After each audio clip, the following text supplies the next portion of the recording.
বিশাল মরুপথ পাহাড়ি পথ পাড়ি দিয়ে তায়েফের মরুজমিনে গেলেন কোরআনের দাওয়াত নিয়ে, ইমানের দাওয়াত নিয়ে। কিন্তু তায়েফের লোকেরা বিশ্বনবীর দাওয়াতকে শুধু প্রত্যাখ্যান করেই থামে নাই, তারা বিশ্বনবীর সাথে অত্যন্ত খারাপ আচরণ করেছে, বিশ্বনবীকে শারীরিকভাবে হেনস্থা করেছে, আমার নবীকে শারীরিকভাবে অত্যাচার করেছে, আমার পেয়ারা নবীর গায়ে পাথর মেরেছে, বিশ্বনবীর গা বেয়ে ঝরঝর করে রক্ত ঝরেছে, নবী জামিনের মধ্যে লুটিয়ে পড়েছেন, আবার মেরেছে, আবার নবী হাঁটতে শুরু করলেন, পেছন থেকে আবার মেরেছে, আবার নবী রক্তাক্ত হয়ে জামিনের মধ্যে লুটিয়ে পড়লেন, আবার মেরেছে। বিশ্বনবীর মতো এত সুস্ত্রী মানব, বিশ্বনবীর মতো এত শুভ্র মানব, বিশ্বনবীর মতো এমন চমৎকার দেহাবয়ব দিয়ে রব্বুল আলামিন কাউকে বানান নাই।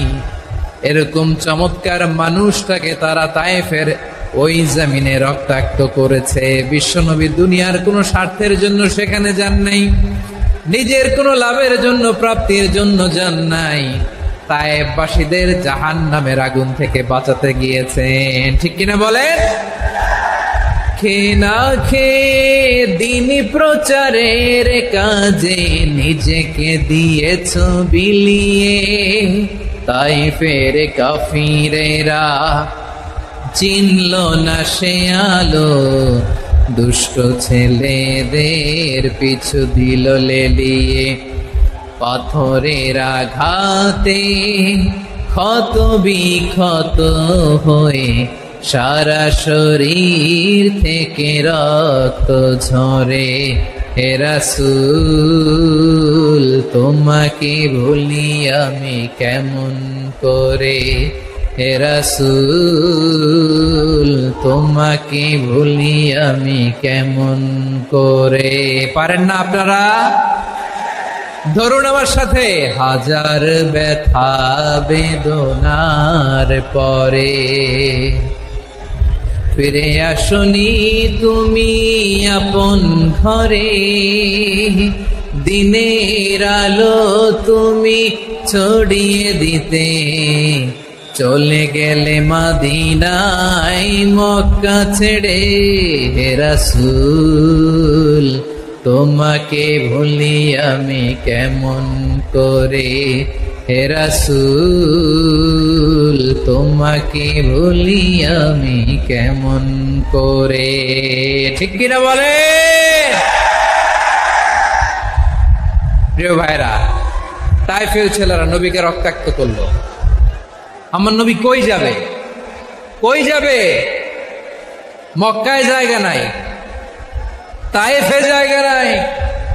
তায়েফ থেকে ভারাক্রান্ত মন নিয়ে আমার নবী মক্কায় ফিরে আসলেন। বিশ্বনবী মক্কায় ঢুকতে পারেন না।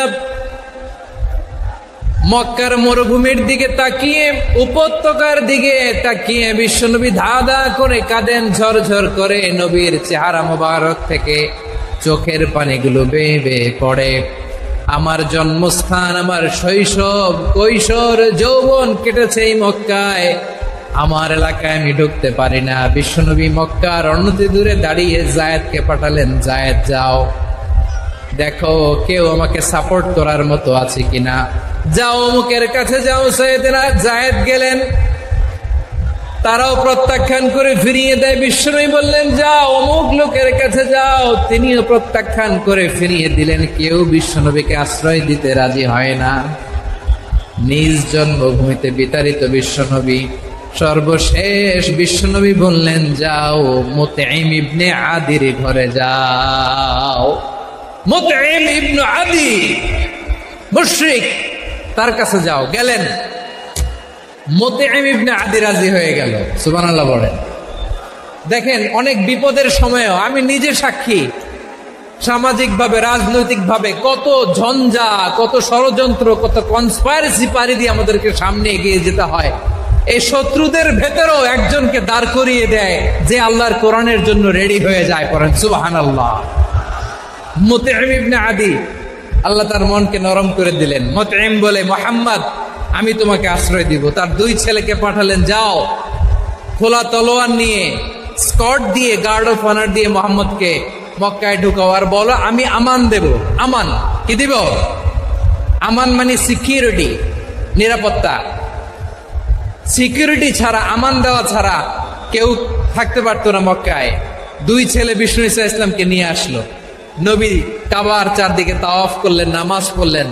আবু জাহেল, উতবা, সাইবা, ওয়ালিদ ইবনে মুগীরা সবাই দেখে, কেউ কিছু করতে পারে না। কারণ মুতঈম ইবনে আদি ঘোষণা দিয়েছেন, আমি মুহাম্মদকে আমান দিয়েছি, মুহাম্মদের গায়ে যেন কেউ স্পর্শ না করে। আওয়াজ করে পড়েন সুবহানাল্লাহ।